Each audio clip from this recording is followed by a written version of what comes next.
bailando.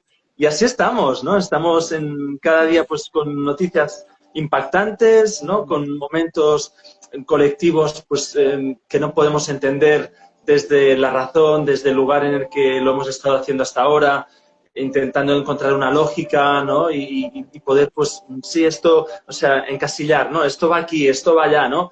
Tú eres de izquierdas, tú eres de derechas, tú de pronto, pues, eres blanco, tú eres negro, ¿no? Y estamos intentando, o sea, como reordenar otra vez la realidad, pero es que la realidad ya, o sea, es lo que dices tú, o sea, ya está en otra frecuencia, ya está en otra coherencia.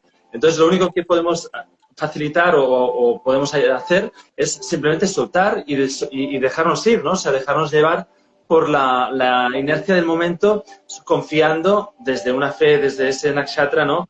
De apertura, de conexión con la fuente, ¿no? Mm.